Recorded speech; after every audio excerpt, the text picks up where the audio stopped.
There are mornings when the world seems wrapped in silence. Not peace, but a silence so deep you can hear your own heart creak. On that snowy morning in Boulder, Colorado, Rachel Adams barely heard the crunch of ice beneath her boots. The sky hung low, gray as old wool, and the wind carried flurries that stung every patch of skin she'd left exposed. It was the kind of cold that snuck under layers, numbing not just flesh, but whatever else lived underneath.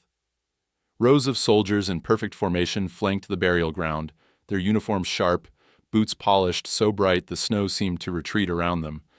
The American flag, tightly folded, lay heavy in a sergeant's gloved hands. At the center, a black coffin gleamed, lacquered, featureless, and for Rachel, unbearably small. Every detail had been orchestrated, the taps, the volley, the flag. But none of it fit her daughter. None of it fit Captain Eliza Adams. Rachel, standing among strangers who called her ma'am but never mother, braced herself as the service began. The officer's words blurred, reverent and hollow. Valor, sacrifice, nation. To Rachel, they felt like apologies from people who'd never known Eliza's laugh, or the way she sang along, off-key, to every Beatles record in the house. Beside the coffin, a creature shivered. Not from the cold, but from something Rachel couldn't name. Rook, Eliza's black warhorse, stood taller than any of the soldiers. Muscles rippled beneath his flanks, his hide dark as midnight and slick with sweat, despite the freezing air. His breath rose in thick clouds, his eyes rolling, white-rimmed with terror. The crowd watched, uneasy, as Rook thrashed his head, nearly breaking the handler's grip. His hooves sliced the ground, snow and mud flying, and then he reared, letting out a sound so raw it didn't seem possible from a horse. It was a whinny, but also a cry, of rage, of protest, of grief. The military chaplain's prayer faltered. For one suspended moment, all eyes locked on Rook, whose body trembled from nose to tail. Then, as if drawn by something only he could sense, Rook's gaze met Rachel's. She felt the weight of it, something pleading, something wild. The handler muttered, "Never seen him like this, ma'am. Not even in the field." Rachel, whose arms had always been too thin to shield a child from war, reached for the only thing she could. She whispered Eliza's name, her breath steaming in the cold. Rook took one step toward her, his ears pinned. She could see it in his eyes. Recognition. Or accusation. The service ended. The officers approached, stiff-backed, handing her the folded flag, their condolences efficient, practiced. "Captain Adams was a hero," the colonel said, his voice clipped. "I regret to inform you, due to the nature of the mission, we cannot allow viewing of the remains. Excessive combat damage. Not suitable for family."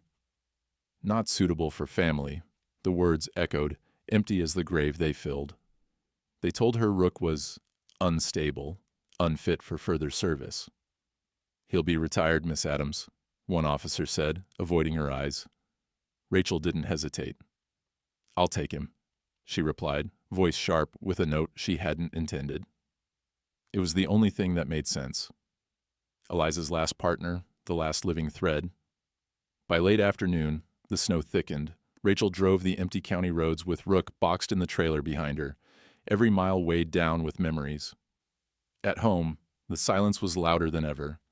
She led Rook into the old wooden barn, brushing flakes from his mane. He danced sideways, nostrils flaring, ears flicking toward sounds only he seemed to hear.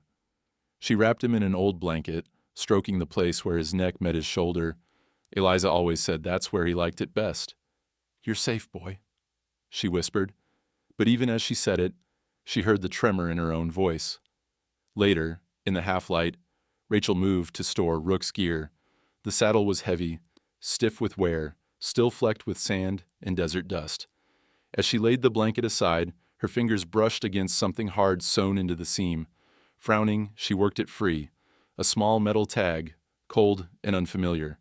There were words, etched deep. "Don't believe the burial." The room spun. Her breath caught in her throat. She read it again, the 4 words pounding in her mind. "Don't believe the burial." Eliza's handwriting, blocky and determined. Rachel felt the floor drop from beneath her.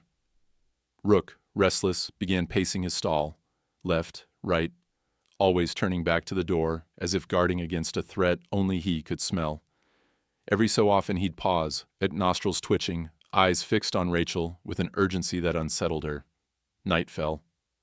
Snow battered the old windows, turning the world to gray and black. Rachel stood by the window, sleep distant as the stars hidden by clouds.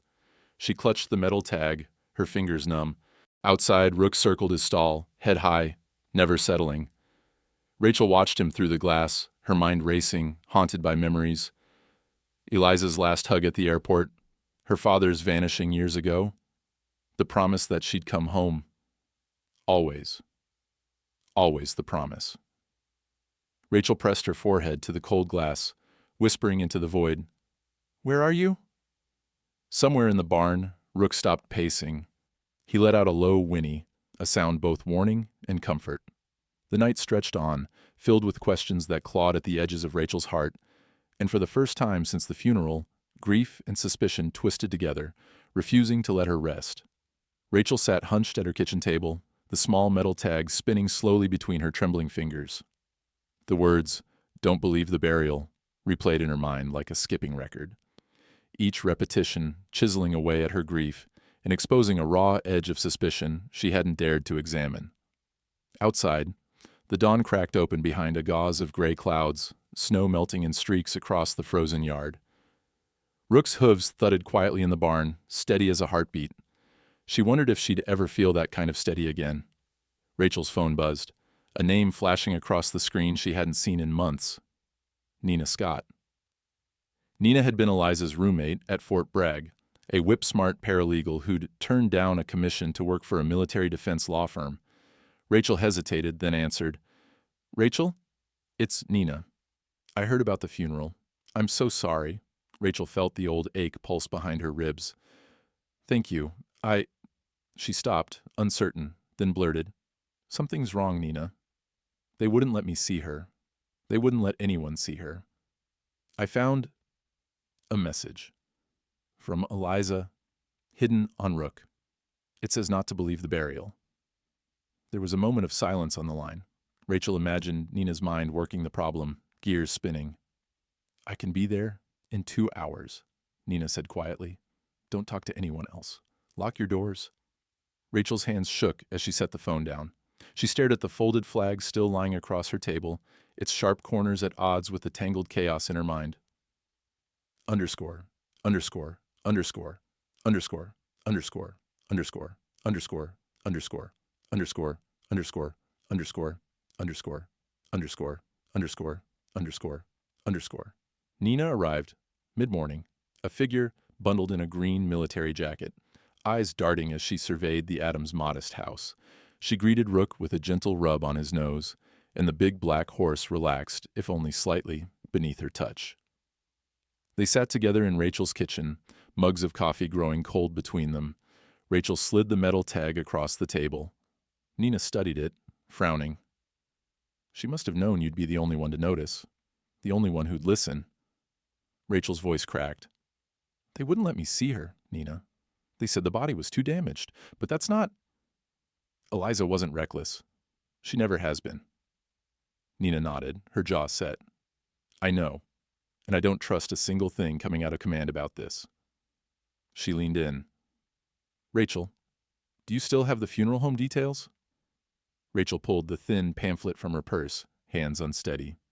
"Here, I know it's crazy, but—" "It's not crazy," Nina said firmly, already scanning the information. "It's the only thing that makes sense. If they're hiding something, we're going to find it. Underscore, underscore, underscore, underscore, underscore, underscore, underscore, underscore, underscore, underscore, underscore, underscore, underscore, underscore, underscore, underscore." That night, shrouded in darkness and adrenaline, Rachel and Nina parked a battered sedan a block from the small funeral home. Boulder was the kind of town where neighbors noticed everything, so they stuck to the shadows, hearts pounding as they moved along the icy pavement. Nina led the way, her time in the military clear in every quick, silent movement. She picked the lock with nimble fingers, her breath visible in the cold air. Inside, the place was still. Only the faint hum of the furnace and the tick of a distant clock broke the silence. They found the viewing room easily, flowers wilting, the coffin set on a raised dais beneath a dull spotlight. The air was heavy with stale perfume and formality. Rachel's stomach clenched as she approached, her fingers shaking as she reached for the polished lid. Nina stopped her. "Gloves," she whispered, handing over a latex pair. "No fingerprints." Rachel slid the gloves on and lifted the lid. The hinges creaked, loud as gunfire in the hush. The coffin was empty.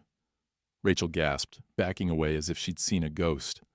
Nina stepped forward, her face tight. "Check everywhere." A single envelope lay where a body should have been, tucked beneath a layer of silk. Rachel picked it up, her eyes wide. Inside, a small square of paper, handwriting unmistakable. "History erases the loud." Follow silence. Rachel felt her knees weaken, her mind spinning. "What does it mean?"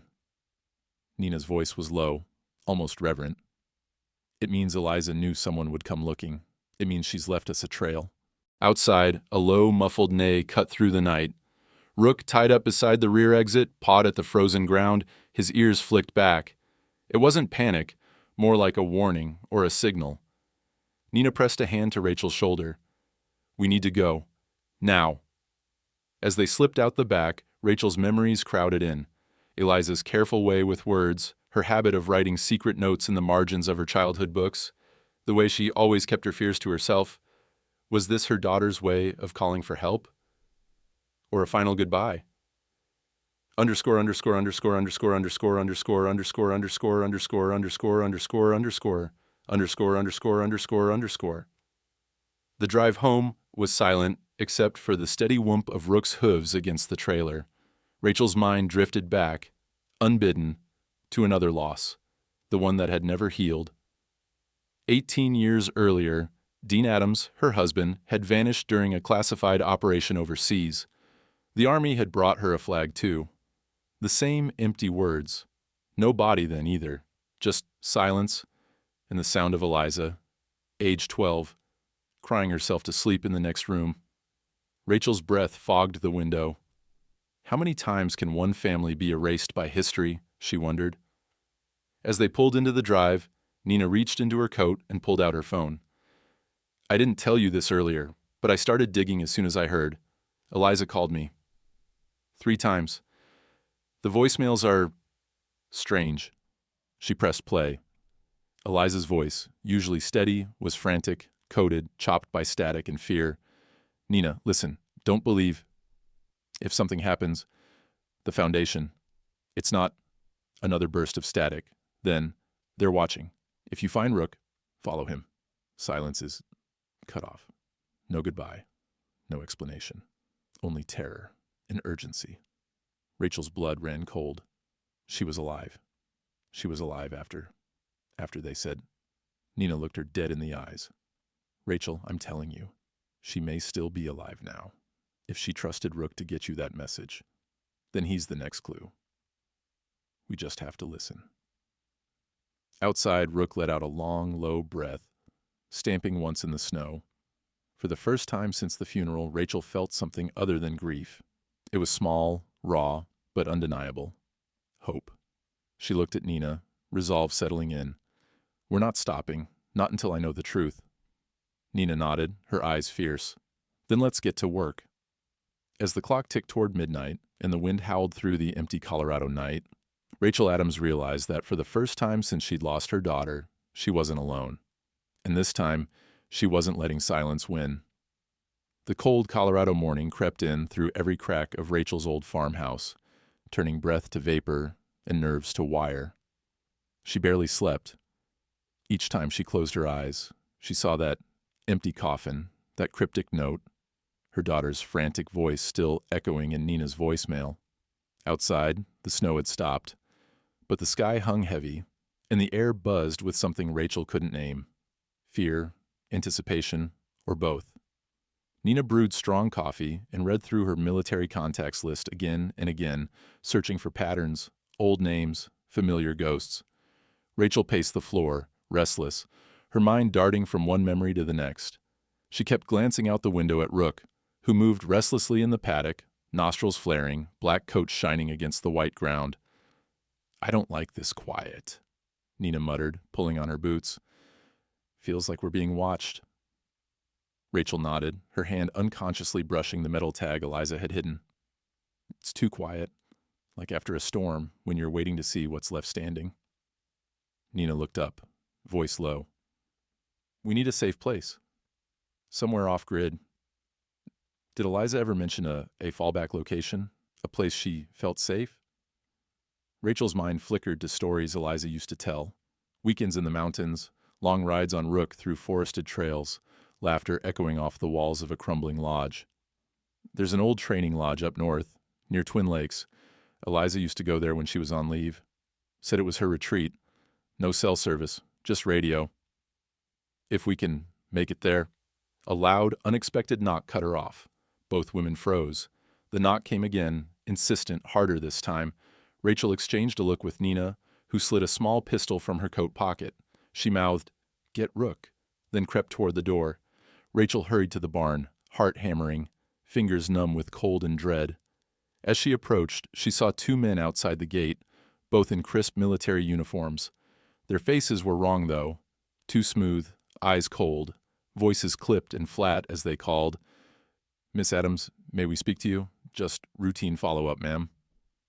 Rook stomped, muscles bunched, ears pinned tight to his head. Rachel unlatched his stall, speaking softly. "Easy, boy. Easy." But her voice shook. Inside, Nina watched from the window, tracking every movement. She saw the men's hands, too rigid on their belts, their eyes never meeting hers. Not real officers. She'd bet her life on it. Rachel led Rook quietly out the rear paddock, slipping behind the barn. Nina appeared at her side, gun hidden beneath her coat. "We go, now." As Rachel swung up onto Rook's back, awkward but determined, Nina grabbed the spare bridle and mounted behind her. Rook sensed their urgency, surging forward before Rachel even had both feet in the stirrups. They cut across the snowy field, dodging into the thicket of trees behind the house. Shouts rang out as the fake officers realized their prey was slipping away. Rachel risked a glance over her shoulder, saw them scrambling, one pulling a phone, the other drawing something that gleamed dully in the weak sunlight. "Go, Rook," Rachel urged, her legs gripping tight. The horse lunged forward, all power and muscle, branches whipping past as they disappeared into the woods. Underscore, underscore, underscore, underscore, underscore, underscore, underscore, underscore, underscore, underscore, underscore, underscore, underscore, underscore, underscore, underscore. The ride was brutal. Branches snapped, snow sprayed, the cold sliced at exposed skin. But Rook never faltered. Rachel's heart pounded not just with fear, but with a wild animal gratitude for the horse beneath her. She could feel Nina's grip behind her, could hear her rapid breathing.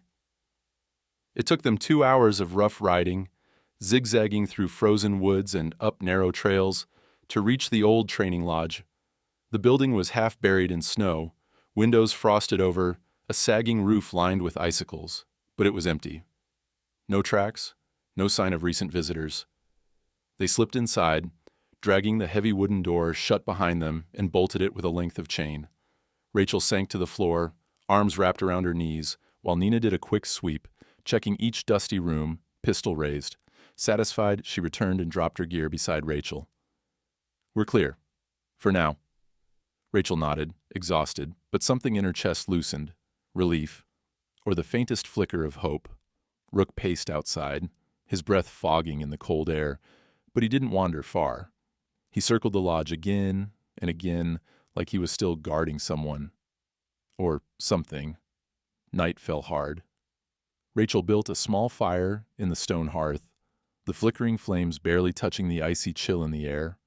She stared at the metal tag, tracing the words with her thumb. "Don't believe the burial." It felt more urgent now, less a warning and more a command. Rook began pawing at the porch outside, hoof thudding against the old wood. At first, Rachel thought he was just restless, but he kept at it, scraping and pawing in the same spot, over and over. She pulled on her coat and stepped out. "What is it, boy?"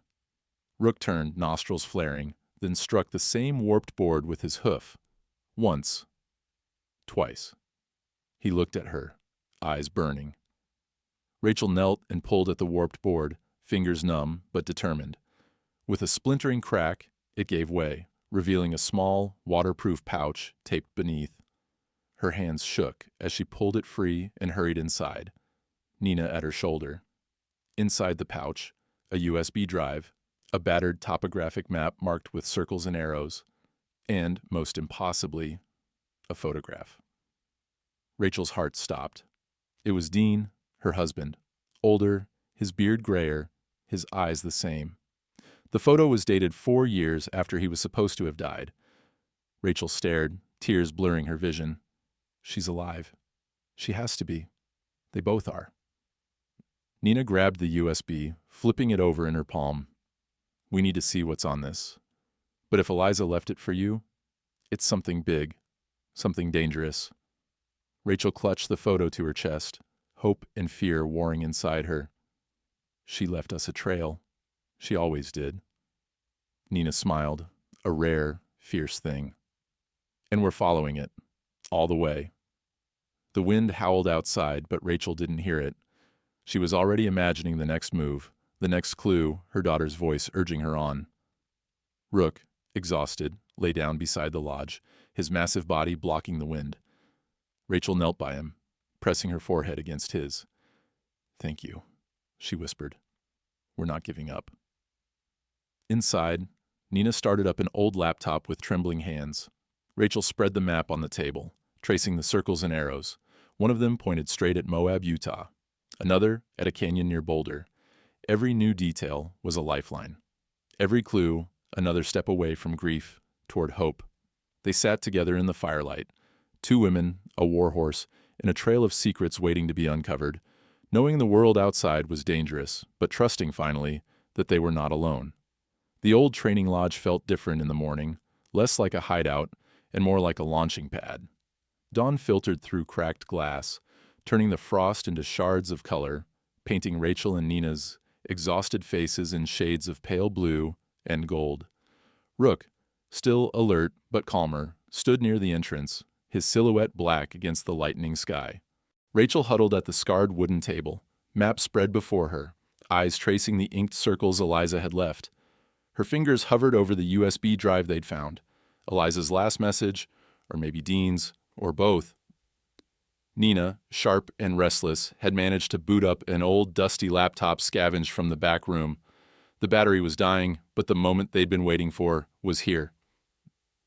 "Ready?" Nina asked, her voice gentle for the first time in days. Rachel nodded, swallowing the knot in her throat. "Let's do it." Nina slid the USB into the port, the laptop whirred, the screen flickering, blue and then black, and finally an icon appeared. Journal.mp4. Rachel's hand trembled as she double-clicked the file. The screen filled with Eliza's face, hollow-cheeked, her eyes wide and glassy, hair pulled back in a rough knot. It was her. Alive, breathing, speaking into the darkness. "Mom." "Nina. If you found this, I don't know if I'm alive or dead. I don't even know if I'm still Eliza. But I know you never stopped searching. I know you followed Rook." Her voice cracked, just once, then steeled again. Behind her, the battered form of Rook stood perfectly still, his ears flicked forward, eyes burning with intelligence. "I don't have much time. They're tracking everything, but you have to know the Foundation is real. It's not just a unit, it's a network. Black operations, off-the-books missions, assassinations, drug transport, dirty secrets. They use horses because they leave no digital trail. Rook was my partner, but he's more than that. He's a message. If you're watching this, Mom, don't trust the ones wearing flags. They're not all on your side. Trust the horse. Trust yourself." Eliza paused, glancing off-screen. The camera jostled as if she'd been startled. When it steadied again, she was face-to-face with a figure in a black mask. The two exchanged a few words, too quiet to hear. Eliza's jaw clenched. She seemed to spit the next words out like bullets. "We tried to get out, Dad and I. Victor helped us, but something went wrong. I think Dad's alive. If you find this, follow the clues. Follow Rook. Don't stop. And Mom, If you can save the horses, save them. They're as trapped as we are." The feed jumped, scrambled, static. Then, Eliza reappeared for one last moment, close to the camera, eyes burning. "I love you. I'm sorry. Don't let them erase us." The screen went dark. Rachel's hand hovered above the keyboard, tears streaking down her cheeks, silent and hot. For the first time since Eliza had disappeared, there was proof. Real, undeniable proof. Not just of life, but of conspiracy, of purpose, of hope. Nina squeezed Rachel's shoulder, her voice fierce with emotion. "She's alive. She's fighting. And she trusts you." Rachel sobbed once, deep and shaking, then pressed her palm to the cold laptop. "My girl. My brave, reckless girl." Rook nickered quietly from the doorway, the sound strangely gentle. Rachel wiped her eyes and moved to the barn. Needing air, needing to feel something solid. She pressed her face to Rook's neck, the horse pressing back with a weight that felt like an embrace. As she stood there, her mind spun with memory. Eliza at 5, riding Rook bareback in the yard, laughter pealing over the fields. Eliza at 12, crying for her lost father. Eliza at 20, vanishing into the Army's embrace with a salute and a tight smile. Rachel realized she had never truly known the depth of her daughter's courage until this moment. She whispered, "I'll find you. I'll save you. I swear it." Rook pressed his forehead to her shoulder, holding still, as if sealing a promise between them. Underscore underscore underscore underscore underscore underscore underscore underscore underscore underscore underscore underscore underscore underscore underscore underscore. Back inside, Nina reviewed the map and the photo of Dean. The Foundation, she said, was rumored for years. Special operations, off-grid units, black sites. Nobody's ever proved anything. If Eliza and Dean tried to expose them, it explains why they disappeared. But we have to be careful. If they're still hunting, they'll know you're digging. Rachel nodded, her old grief morphing into something sharper, a blade honed by anger and love. They're not the only ones who can fight dirty. Nina managed a brief smile. We need to find Victor.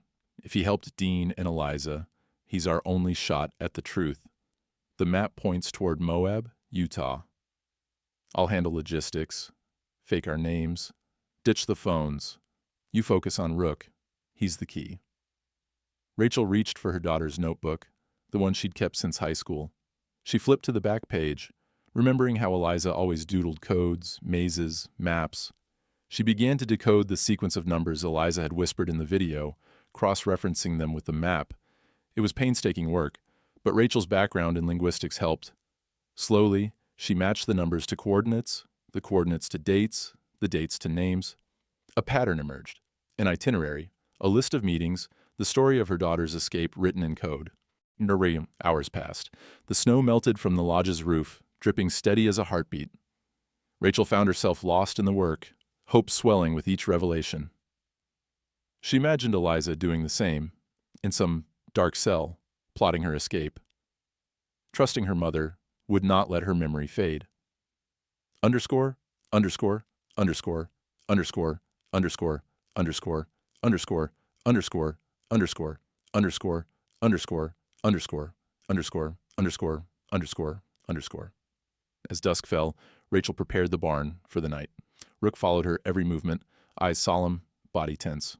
She spoke to him quietly, recounting the day's discoveries, as if he understood every word. "Do you remember Eliza's voice?" Rachel asked, tears returning as she stroked his neck. "She's alive, Rook, and you helped me see that." Rook shifted, pressing his massive head into her chest. It was a gesture that said everything words could not. Trust, grief, hope. Rachel lingered, breathing in the warm scent of hay, horse, and wood smoke, feeling, for the first time in years, that she was exactly where she needed to be. She wasn't just a grieving mother anymore. She was a soldier, a codebreaker, a survivor, and she would not stop until Eliza was safe. Inside, Nina finished packing supplies, loading the battered truck with food, water, and false documents. She checked the route to Moab, memorizing every turn and checkpoint, every alternate road. They would leave before dawn, chasing the ghost trail of Eliza's clues, trusting that the truth would be waiting on the other end. Rachel stood in the barn doorway, Rook beside her, and watched the stars emerge. Cold, clear, countless. Somewhere beneath those same stars, her daughter was alive and fighting. And somewhere out there, justice waited. The silence was no longer empty. It was full of promises. Moab, Utah, was a world away from Boulder's icy silence. By the time Rachel, Nina, and Rook crossed the border, the mountains had flattened into high desert, and the snow had vanished, replaced by wind-carved rock, red dust, and endless sky. Rachel watched the horizon, haunted by the stark beauty and the knowledge that every mile brought them closer to answers, or danger. They drove an old pickup, Nina at the wheel, Rachel hunched over the battered map, and Rook trailing in a horse trailer that rattled and shook with every pothole. They traveled at odd hours, always watching for taillights in the rearview mirror. Nina's phone was powered off, battery removed. Their credit cards were left behind. No digital trail, Nina reminded her, eyes always scanning the side mirrors. Just like Eliza said. They found Victor Crane's trailer late one afternoon, miles down a dirt road that vanished into the scrubland. The place looked abandoned, an old Airstream trailer, windows patched with duct tape, surrounded by a corral made of scavenged wood and barbed wire. A battered pickup truck, more rust than paint, squatted nearby. Rook's ears flicked forward, and he nickered, as if recognizing something Rachel couldn't see. Rachel and Nina approached with caution, stepping over tufts of brittle grass. Rachel's nerves crackled, her mind spinning with questions, fears, and the image of her husband's face, older and tired in that mysterious photograph. She kept a hand on Rook's halter, drawing strength from the horse's steady presence. The trailer door opened with a metallic squeal, and a man stepped out, leaning heavily on a cane. He was tall, stooped, his gray hair wild, his beard streaked with white, one leg dragged behind him, stiff and useless. His eyes, however, were sharp and unflinching, blue as the desert sky. Rachel Adams. His voice was rough, unused, but steady. Rachel swallowed, then nodded. Victor Crane? He nodded once, then let his gaze drift to Rook. For a moment, the air seemed to tighten, all sound flattening out except for the wind and the horse's breath. Didn't think I'd ever see him again, Victor said, his tone strangely gentle. He limped forward, reaching into his pocket. With a practiced motion, he whistled a 4-note tune, soft, quick, almost like a bird call. Rook's head shot up, his ears flicked forward, and he stepped toward Victor, his usually wary eyes suddenly bright, hopeful. Rachel felt goosebumps rise on her arms. Victor smiled for the first time, tired but true. That's right, big fella. You remember me. Nina stepped forward, cautious but direct.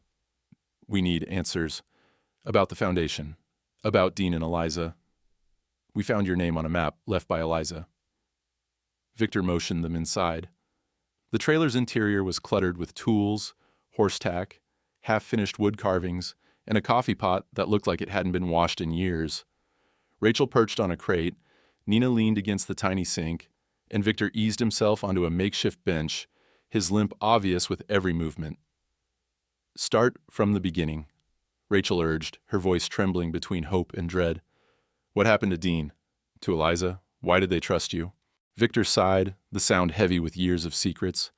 I was a farrier for the Army, Special Projects Division, got pulled into foundation business by accident.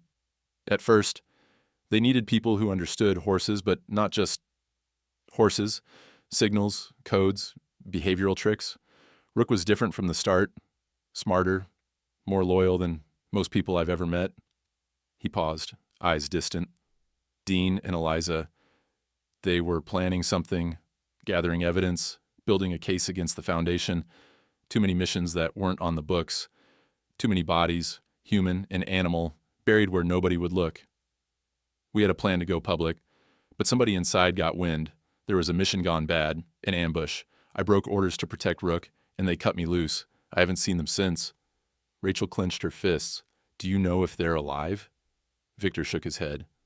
Last I heard, Dean was running. Eliza was on the inside, trying to leak files. Then they vanished. I figured the Foundation either got them or forced them. Underground, Nina interjected, voice steady but urgent. We found a video. Eliza said not to trust anyone wearing flags. She said Rook would know the way. She also mentioned a unique signal. The 4-note whistle you just used. Victor nodded. Only Foundation Inner Circle ever used that whistle. For emergencies, or when you needed a horse to come, no matter what. Rook would die before he'd betray that call. If Eliza left him for you, it was because she knew you'd follow. She trusted you'd keep him safe. She trusted you'd find me. Rachel looked at Rook, tears blurring her eyes. For the first time, she realized her daughter's plan had been set in motion long before the funeral, long before the Army's lies. Every breadcrumb, every coded message, every hoofbeat, Eliza had counted on her mother to piece it together. Victor rummaged in a toolbox, pulling out a battered notebook. He flipped through pages filled with hasty sketches of horseshoes, tactical maps, and lists of names. There's a pattern to their movements, he said, pointing at a cluster of dates and locations. Eliza was careful. She used old ranches, abandoned airfields, places nobody would think to look. If Dean is alive, he'll be moving, never staying in one place long. But there's one more place they could be. A canyon airstrip not far from here. We used it as a fallback during bad ops. Rachel's heart hammered in her chest. Can you show us? Victor smiled, a sad, secret smile. I can do better. I'll take you. But you need to understand, if you go after them, you're painting a target on your backs. The Foundation doesn't forgive. They don't forget. Nina's eyes flashed with steel. We don't either. Victor looked at Rachel, his gaze unwavering. Eliza's alive. Dean might be too. But you'll have to move fast and trust your instincts and your horse. Rachel nodded, her fear now eclipsed by a mother's resolve. We'll follow the map. We'll follow Rook. And we'll follow every trail Eliza left. Rook stamped his hoof as if to signal his agreement. For a moment, the four of them, 2 survivors, a warhorse, and a wounded farrier, stood together in the fading Utah sunlight, bound by secrets and stubborn hope. Victor stood, his limp pronounced, and reached for the saddle he'd once crafted for Rook. I'll gather what I need. We leave before sunrise. And remember, the next step won't just be about finding them. It'll be about surviving the Foundation's shadow. As dusk stretched over the desert, Rachel stepped outside, watching Rook graze beneath a sky turning indigo and gold. She thought of Eliza, somewhere in the dark, maybe watching the same sunset, maybe hoping her mother would find her before it was too late. For the first time, Rachel didn't just hope. She believed. They were coming. And this time, they wouldn't run. The Utah airstrip was nothing like Rachel expected. There were no runway lights, no towers or hangars. Just a battered strip of cracked asphalt melting into sage and stone, surrounded by swirling morning fog. The desert dawn had turned ghostly, the world shrinking down to a few pale feet and muffled sounds. Rachel shivered as Victor parked their truck at the far end, headlights off, dust settling around them in the heavy gray mist. Rook whinnied softly as Rachel unloaded him. She stroked his neck, whispering, "Easy, boy. We're close now." The horse flicked his ears but stayed calm, as if he sensed the importance of silence. Nina double-checked her sidearm, her movements crisp and controlled, but Rachel could see the tension tightening her jaw. Victor limped beside them, every step measured. He whispered, "Stick to the fence line. Keep the truck between you and the open. Colonel Barrett likes to ambush from high ground if he's involved. He'll want the element of surprise." Rachel's breath caught at the name. Colonel Barrett, her husband's oldest military contact, the man who'd shaken her hand after Dean's funeral, eyes blank with state secrets. Now he was a hunter in the fog, and Rachel felt the weight of every lie settling on her shoulders. The plan was simple: scout the old storage barn, find signs of Dean or Eliza, and leave before anyone knew they were there. But as they crept forward, every sound felt too loud. The crunch of gravel underfoot, Rook's slow breathing, the wind hissing over broken glass. The barn loomed, half collapsed, its doors hanging crooked. Rachel moved first, pushing inside, heart thundering. Nina slipped in after her, gun ready. Victor stayed at the threshold scanning the fog. Inside, it was dark and cold, filled with the tang of old oil and hay. The only movement was Rook's cautious steps as he followed Rachel, his head low, ears swiveling. She reached out, touching his cheek. "You're my eyes, big guy." Suddenly, footsteps thundered outside, then muffled voices. Nina spun, pressing Rachel back against the wall. "They're here," Victor swore, glancing over his shoulder. "Barrett's team. Move." Rachel's world narrowed to the tiny circle of light around her, the thud of her pulse in her ears. Nina hissed, "Split! Get to the east wall. Signal. If you see anything." She melted into the shadows, moving fast and silent. Rachel led Rook around stacked hay bales, her mind racing. She caught a flash of movement outside, a silhouette, military posture, moving like a wolf through the fog. Barrett's men. She ducked low, pressing herself and Rook into the darkness. Suddenly, the barn door crashed open. Harsh flashlights stabbed the gloom, sweeping across rafters and broken equipment. Rachel held her breath as boots crunched closer. In the confusion, a hand grabbed Rachel from behind. She twisted, ready to fight, but it was Victor, eyes wide, face streaked with sweat. "Nina's caught," he breathed. "I heard them drag her out. We have to move now." Rachel's instincts screamed. Rook's muscles tensed beneath her hand. "We can't leave Nina." Victor's jaw clenched. "We'll get her. But if they get you too, it's over." Rachel's mind raced, memories flooding back. Eliza teaching her how to signal with a pocket mirror. Dean explaining how to fake a horse's silhouette in the moonlight. Long nights learning to trust gut and instinct. She scanned the barn, mind clicking into place. She whispered, "Decoys." Victor's eyes widened, then he nodded. Together they moved fast, using Rook's old blankets, spare halters, even a rusted mirror Rachel found buried in hay. In the murky light, she set up makeshift figures, using the reflection to create the illusion of movement near the rear window. Outside, Barrett's men shouted, running toward the decoys. Flashlights bounced, curses echoed. Rachel gripped Rook's mane and led him silently to the side door. Then a new voice sliced through the fog, hard, commanding, with the unmistakable authority of a man used to being obeyed. "Rachel Adams, come out now, and we can end this peacefully. Your husband wouldn't want you to get hurt. Neither would Eliza." Rachel froze. Colonel Barrett. His words were calm, but every syllable dripped threat. Rook tensed, recognizing the tone, but instead of stepping forward, he pulled back, ears pinned, body rigid. Barrett's boots crunched closer. "You've got nowhere to go. Hand over the horse. Hand over the drive. You're done." Rachel's mind spun, but her heart stayed steady. She pressed her face into Rook's neck and whispered, "Do you trust me?" The horse's breathing slowed, his eyes fixed on her. She unclipped his halter, letting him move free. Barrett appeared at the door, pistol drawn, flanked by 2 agents. His eyes were cold as stone. "Rachel, give me the horse." But Rook didn't budge. Barrett snapped a command, an old military call meant to trigger obedience in Foundation horses. Rook just stared, motionless, his body coiled. Barrett tried again, louder, sharper. Still nothing. Rachel smiled, cold and small. "He knows you're not one of us." Barrett's face darkened. "Take them."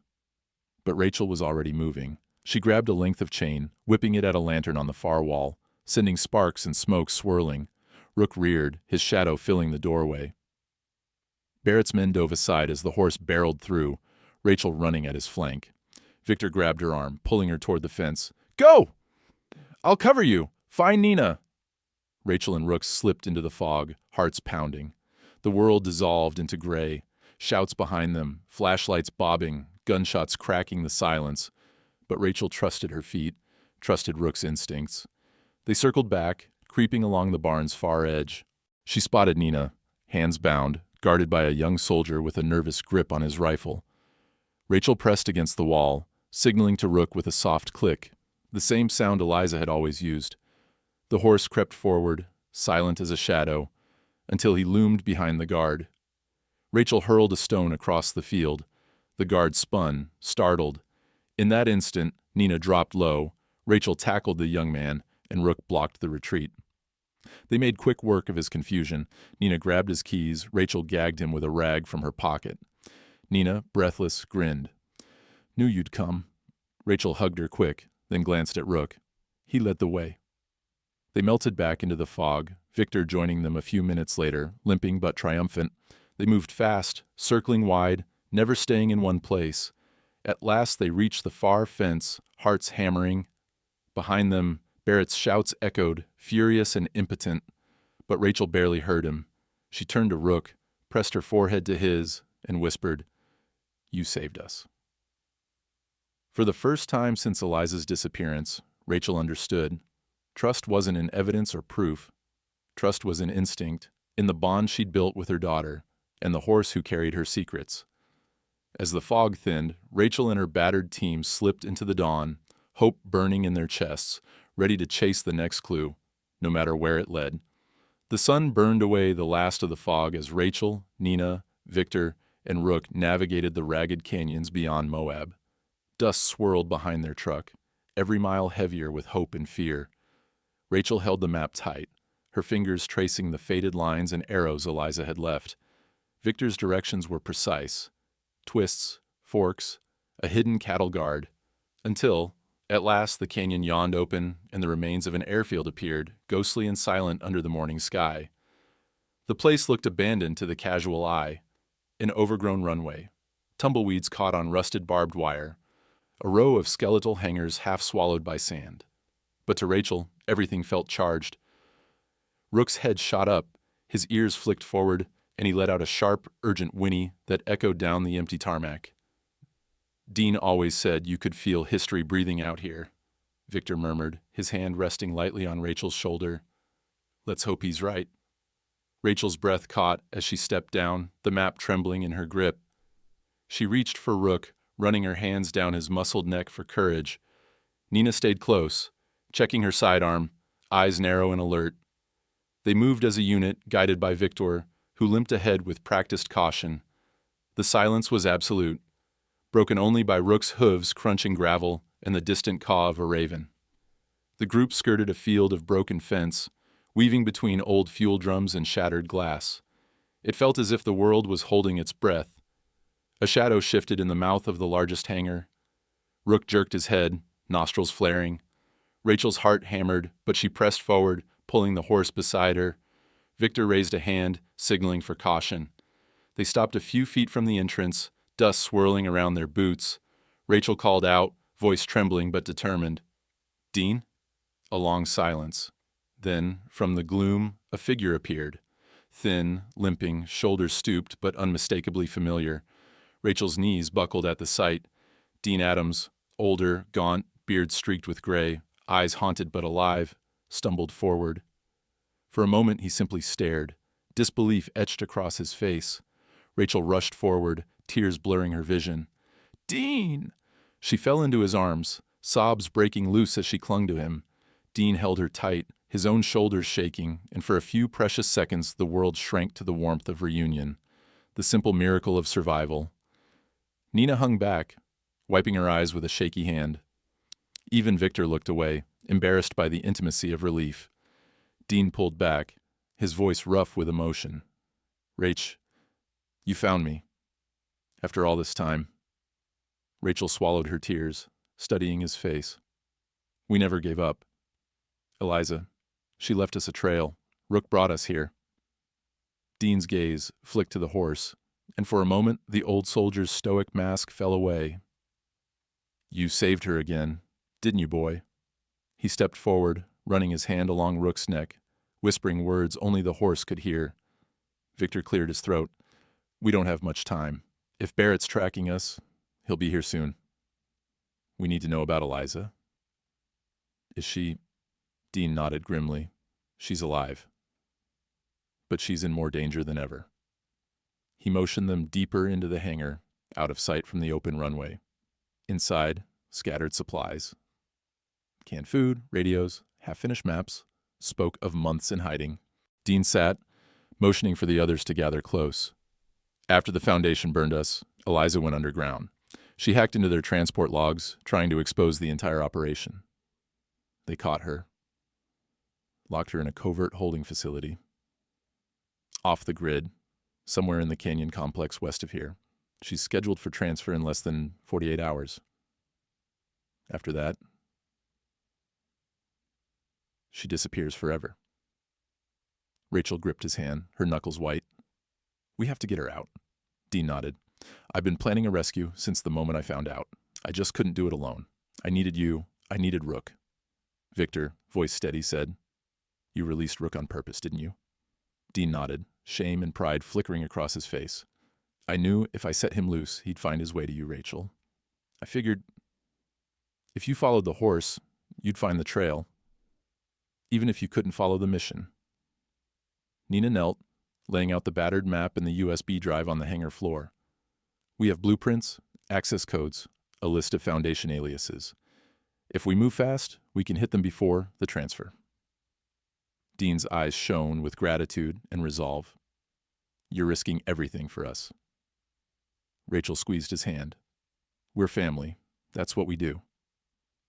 For the first time since she had lost Eliza, Rachel felt the old fire burning again. Hope, purpose, love. She looked at Rook, who stood beside Dean, utterly still, completely alert, as if waiting for orders. Rook's with us, Rachel whispered, stroking his mane. He always was. Dean drew them into a huddle, outlining the plan with soldierly precision. We split into 2 teams. Nina and I will breach the surveillance sector. She's got the codes. I've got the layout. Rachel, you and Rook create a diversion at the south wall. Draw the guards away. Victor, you watch the perimeter. If you see Barrett's team, you send up the signal and get the horses ready for a fast exit. Nina nodded. We'll move at midnight. Less patrols, more shadows. Rachel's heart beat steady, her mind clearing with focus. What if something goes wrong? Dean looked at her, his gaze soft but fierce. You do what Eliza would do. Trust your gut, and trust Rook. They spent the day preparing, checking supplies, practicing signals, scrawling new maps, and running through the plan until it was muscle memory. Rachel spent quiet hours with Rook, brushing his coat, whispering her fears and hopes, drawing strength from the horse's presence. Dean and Rachel walked the old runway, talking in low voices about lost years, broken promises, and the daughter who'd brought them back together. As dusk fell, the canyon filled with golden light, long shadows stretching across the tarmac. The team gathered for a final check, shoulder to shoulder, battered but unbroken. Rachel pressed her forehead to Rook's, feeling the horse's calm seep into her bones. We're almost there, she whispered. One more run. Dean put an arm around her shoulders. We'll bring her home, Rach, I promise. Nina loaded her gear, her face set with determination. Victor stood at the edge of the hangar, scanning the horizon for any sign of movement.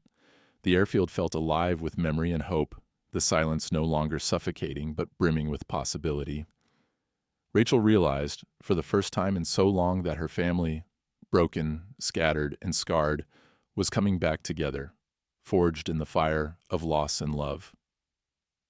As night crept over the canyon, the team climbed into position, the world holding its breath for what would come next. They were ready. The canyon was a sea of shadows, the midnight air sharp as a blade. Rachel crouched low behind a cluster of boulders at the southern wall of the Foundation's hidden facility, Rook's warm breath in her ear, his body quivering with anticipation. The others, Dean, Nina, and Victor, were already in position, silent voices crackling over the secure comms. The world felt pared down to nerves and instinct. Rachel's mind replayed Dean's instructions again and again. Distractions, decoys, timing.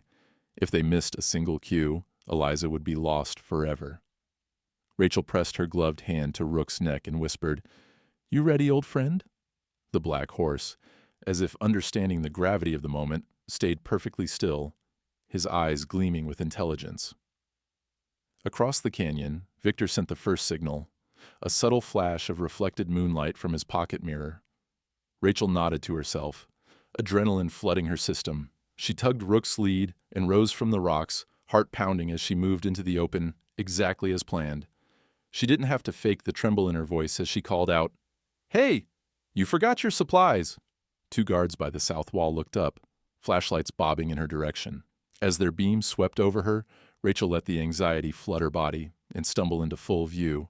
Rook, perfectly trained, let out a nervous whinny and stomped the ground. Rachel knew the sound well. Eliza had once called it the cue for chaos. The guards radioed frantically, attention locked on the strange woman and her massive horse.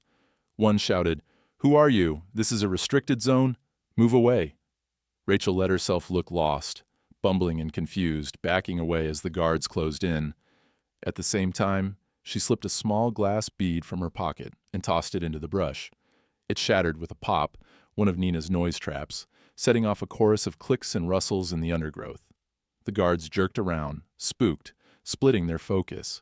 In that instant, Rachel tugged Rook behind a shipping crate, out of sight. Over the comms, Dean's voice came through, hushed but clear.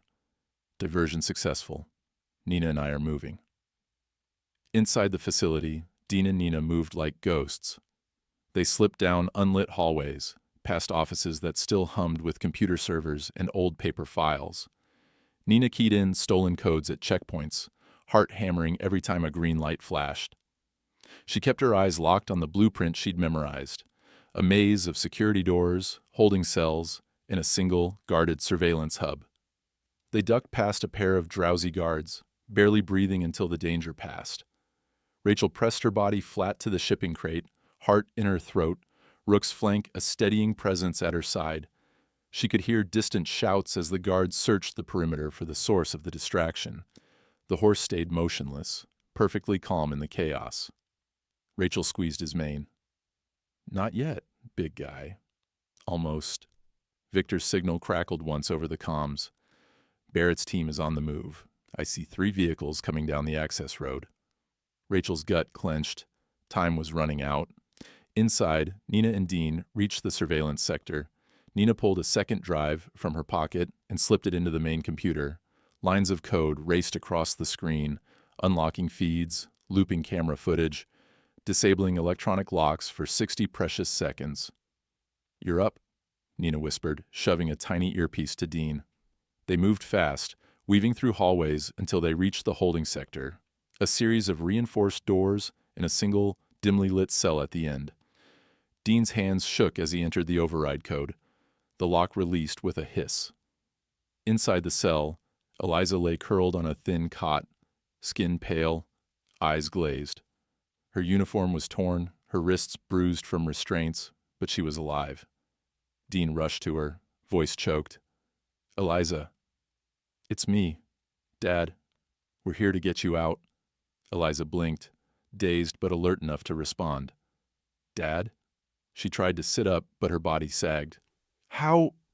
Nina darted to her side, quickly assessing her condition. "They've been drugging her. We need to move. Now." Nina slipped Eliza's arm over her shoulder, supporting her as Dean checked the corridor. Over comms, Rachel's voice was steady and sure. "Guards are converging on the south gate. You have 3 minutes. I'll make more noise." Outside, Rachel unclipped Rook's lead and whispered, "Showtime." The horse lunged forward, pounding the ground with his hooves, triggering the tripwire Nina and Dean had strung earlier. Sirens wailed, floodlights flickered. Guards dashed toward the noise, radios blaring, chaos blooming across the facility. Rachel darted across the open yard, ducking behind crates and old machinery, leading pursuers on a frantic chase. She tossed a smoke grenade, Nina's last resort, filling the yard with a swirling cloud of gray. As guards coughed and stumbled blindly, Rook circled, drawing their attention, every inch the warhorse Eliza had trained him to be. Back inside, Nina and Dean half-carried Eliza down the hallway, following the escape route mapped on the back of the old blueprint.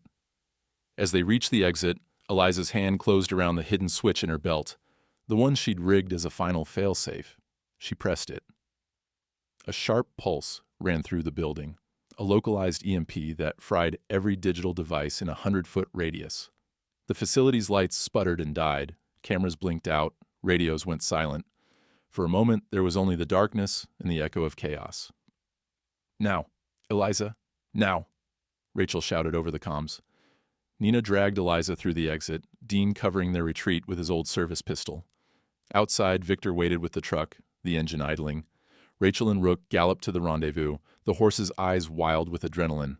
Eliza, barely conscious, clung to Nina as Dean swept her into his arms. Rachel sobbed, grabbing her daughter's hand, refusing to let go.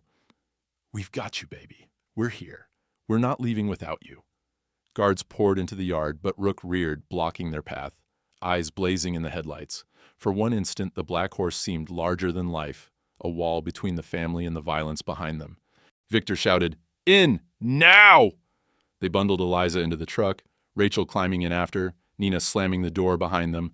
Rook thundered behind, leaping into the trailer with a final burst of power as Victor gunned the engine and tore down the canyon road. Bullets pinged off the truck's tailgate, searchlights swept wildly over the landscape, but they were gone, vanishing into the night, hearts pounding, Eliza safe in their arms. As the adrenaline faded, Rachel cradled Eliza, tears streaming down her face. For the first time in years, she held her daughter, not as a memory, but as a miracle. Rook stood quietly in the trailer, exhausted but calm, his ears back, his job done. Nina turned from the front seat, her face streaked with sweat and dust. "We did it," she whispered. Dean reached for Rachel's hand, voice broken but hopeful. "We brought her home." Rachel pressed her lips to Eliza's forehead and looked out at the winding desert road ahead. She whispered a promise to the stars overhead. A promise of healing, of justice, of a future they would claim together. In the quiet, Rook's breath mingled with theirs, as if sealing their victory with his own silent vow. Sunlight was breaking across the high plains of Boulder, Colorado, the day Rachel Adams finally exhaled. 3 months had passed since the midnight rescue in the canyons, but the fear and adrenaline that had once ruled every hour of her life were gradually dissolving into something new: peace and the unfamiliar promise of ordinary days. Their new home wasn't much: a modest ranch house on 10 acres of land, bounded by rolling pastures and the distant shimmer of the Rockies. But to Rachel, it was everything. Here, the air tasted of grass and wildflowers instead of gun oil and secrets. Here, Rook roamed free under the open sky, returning to the barn at dusk without fail, his black silhouette a living reminder of how far they'd come. Rachel poured coffee for Dean at the kitchen table, her hands steady. He sat across from her, a stack of documents in his battered hands, files Victor had salvaged, names and locations of other Foundation horses, evidence for the coming tribunal. Dean's face was still gaunt, marked by sleepless nights, but his eyes had softened. Each day, he seemed to shed a little more of the haunted soldier and reclaim the gentle man Rachel remembered. Eliza was a quieter presence, still moving through the world as if testing whether it was real. She'd survived the Foundation cell, but the ordeal left its scars. Her hands shook some mornings, her gaze sometimes distant and shadowed. But every evening, she walked out to the pasture to find Rook, brushing his coat in silence, sometimes talking, sometimes simply standing beside the horse as the sky turned orange and purple. Rachel watched her daughter's nightly ritual from the kitchen window, heart swelling with pride and ache. Nina lived nearby, renting a small house just down the road. She split her days between helping Dean and Victor rescue and retrain former Foundation horses and building her new legal practice, one focused on representing soldiers and whistleblowers who'd been abandoned or threatened for telling the truth. She was the family's tireless advocate, never letting a single detail slip. Victor made himself at home in the old guest house, his limp a little less pronounced with every week spent in the sun. He and Dean became close, spending long hours rebuilding fences, restoring tack, and figuring out ways to help the horses who'd known only war. Together, they planned to open the ranch to others: veterans, lost animals, anyone in need of a quiet place to begin again. Rachel's days were full but slow, a rhythm she'd almost forgotten. She woke with the sun, made breakfast, and spent hours transcribing Eliza's field notes and audio journals onto her old laptop. Each entry was a thread, weaving together the story of a daughter who refused to disappear. As Rachel typed, she found herself learning not just what Eliza had survived, but who she had become: a woman of unbreakable will, compassion, and relentless hope. One afternoon, Rachel found Eliza at the edge of the field, leaning against the old fence post. Rook stood close, grazing, his ears flicking at every sound. Rachel approached quietly. "You hungry? Dinner's almost ready." Eliza shook her head, smiling faintly. I like the quiet. It doesn't feel like it's all going to vanish anymore. Rachel rested her hand on Eliza's shoulder. We're not going anywhere, sweetheart. For a long moment they stood together in the late sun, neither needing to say more. Rook raised his head and nuzzled Eliza's arm, his dark eyes reflecting both trust and sorrow. That night, Rachel was closing up the barn when she noticed something unusual. Rook's old saddle, dusty and worn, had a small, hidden pouch sewn beneath the flap. She pulled it open, expecting only forgotten tools or an old treat bag, but inside was a letter, folded tightly, written in Eliza's unmistakable hand. Rachel's hands shook as she opened it. The words were simple. If you're reading this, I knew you'd follow him, and he knew where to find you. No matter what happens, we're never truly lost. Love, Eliza. Rachel pressed the note to her heart, tears spilling down her cheeks. She realized that every step of their journey had been mapped by trust. Eliza trusting her mother, Rachel trusting Rook, Rook trusting the people who refused to give up. In the weeks that followed, life settled into a pattern of healing and quiet victories. Dean and Victor continued their mission, traveling to distant farms and old army bases to track down other Foundation horses, bringing them to Boulder for rest and gentle retraining. Some of the animals were scarred and nervous, but Rook greeted each newcomer with patience, showing them the routines of freedom, how to graze, how to run, how to rest. Nina filed the first of many cases on behalf of whistleblowers, each success a small revolution. She held meetings around Rachel's kitchen table, briefing families, listening to stories, building coalitions. The ranch became a quiet sanctuary for truth seekers, a place where silence wasn't emptiness, but space to breathe, to gather strength. Eliza at last began to write again. Late at night, Rachel sometimes heard her daughter's voice recording audio journals, her words calm and unafraid. Some nights, I dream I'm still locked up, Eliza confessed to Rachel once, over mugs of tea. But then, I wake up and I see the fields and Rook, and I know I made it home. I know I'm not alone. Rachel hugged her tightly. You never were. One golden evening, as the sun dipped behind the mountains, the family gathered in the field. Rook grazed nearby, his black coat gleaming. Eliza read aloud from her latest entry, her voice steady. We followed the horse because he never gave up. We followed each other because we believed there was something left to save. Every night we return to the barn. Every sunrise we ride the field. We prove them wrong, the ones who tried to erase us. We are still here. We are beginning again. Rachel smiled through her tears. Dean wrapped an arm around her. Victor and Nina nodded, their eyes shining in the dying light. And Rook, sensing the warmth and peace that now filled the field, lifted his head and let out a deep, contented breath, a sound that carried across the grass, strong and clear, a living echo of everything they'd fought for. The old marble pillars of the federal courthouse in Washington, D.C. seemed to glow with their own gravity, solemn and ancient beneath a sky streaked with gray. Inside, the walls echoed with the quiet footsteps of lawyers, journalists, and politicians, all of them drawn to what some were already calling the Foundation Reckoning. Rachel Adams stood in the witness waiting room, hands folded over a folder thick with testimony, evidence, and the ghosts of so many secrets that had nearly destroyed her family. Dean sat beside her, suit borrowed and shoulders squared with determination, his arm steady at Rachel's back. Eliza waited a few doors down with Nina, preparing for her own time on the stand. Victor was in the gallery, ready to speak about the horses, the soldiers, and the covert missions that had led them all here. Outside, protesters and supporters mingled on the steps, the air humming with anticipation. Rachel closed her eyes for a moment, breathing deep, feeling the pulse of the city. She remembered Boulder's fields and the sound of Rook's hooves thudding home at dusk. She thought of every moment she'd nearly given up.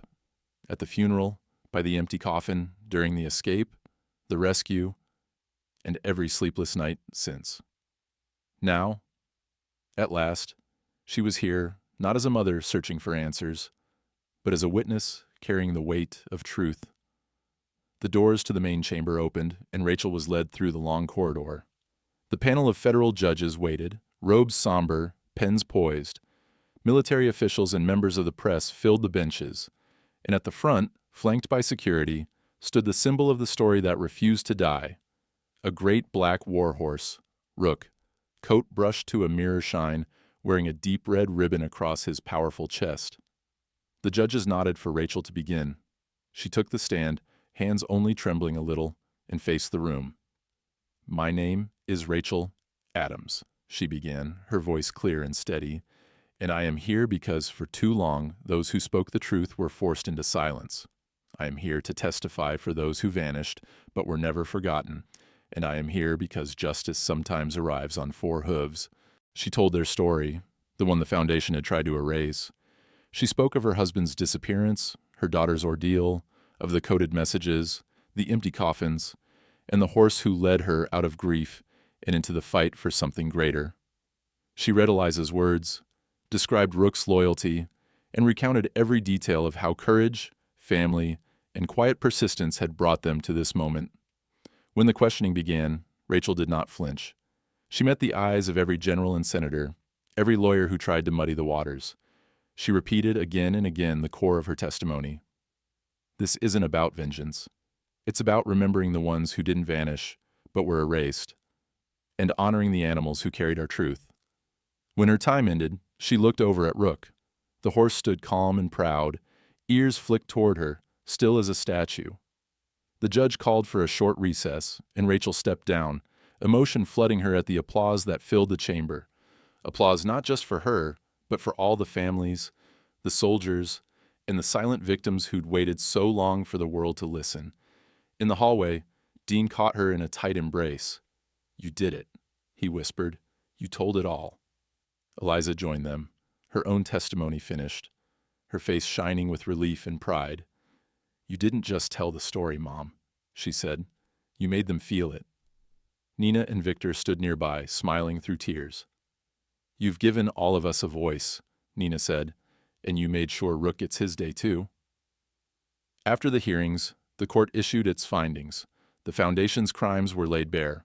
High-ranking officials were indicted. Laws were drafted to better protect veterans, whistleblowers, and the service animals who had so often been written out of the history books. But it was what happened outside the courthouse that marked the real beginning of their new legacy. A crowd gathered in the plaza for the official dedication of the Rook Foundation, a new sanctuary for warhorses and a legal aid organization for soldiers and whistleblowers. The Adams family stood at the center, surrounded by friends, survivors, and supporters. Reporters held out microphones, children craned their necks to see the famous black horse, and veterans saluted as Rook was led onto a raised dais. The president of the foundation gave a short speech, but it was Rachel who stepped forward, holding the red ribbon for Rook's commendation. The crowd hushed as she spoke. "We started with grief. We found each other in the darkness. What brought us back wasn't rage or revenge. It was the stubborn, quiet love that refused to let go. Today, we honor not just one horse, but every soul, animal, and human who refused to disappear. You don't need to shout to make change. Sometimes, the strongest truth arrives quietly." On four hooves. She placed the medal around Rook's neck. The horse stood steady, not flinching as applause rolled over the plaza. Then in a gesture that silenced even the reporters, Rook bowed, lowering his great head as if accepting the weight of their shared history. Eliza and Dean joined Rachel, flanking her on either side. Victor stood with the other rescued horses, and Nina passed out pamphlets for the Foundation's work. In the months that followed, the Rook Foundation flourished. The ranch in Boulder became a place of healing for both people and horses. Children learned to ride, veterans found peace, and former Foundation animals, once instruments of silence and war, now roamed free and safe, their stories written in new chapters of hope. Rachel often spoke to young cadets and new recruits, sharing the lessons that had cost her family so much. On her last visit to the academy, she stood before a group of wide-eyed listeners, Rook grazing nearby, and spoke from her heart. Courage isn't just charging forward. Sometimes it's standing still beside those the world would rather forget. And sometimes the only thing between silence and justice is a black horse who never gave up. As Rachel watched the cadets scatter, their laughter bright under the afternoon sun, she knew the story was bigger than her own. It belonged to everyone who had ever refused to give up, to everyone who believed that even in the darkest moments, hope could survive if you had the courage to follow it. And so, the legacy of the Black Horse endured, not just as a memory, but as a living promise. Rachel, her family, and the world that gathered around them never forgot what it meant to believe in something gentle and strong, something that would carry them home when all the words had failed. Underscore, underscore, underscore, underscore, underscore, underscore, underscore, underscore, underscore, underscore, underscore, underscore, underscore, underscore, underscore, underscore,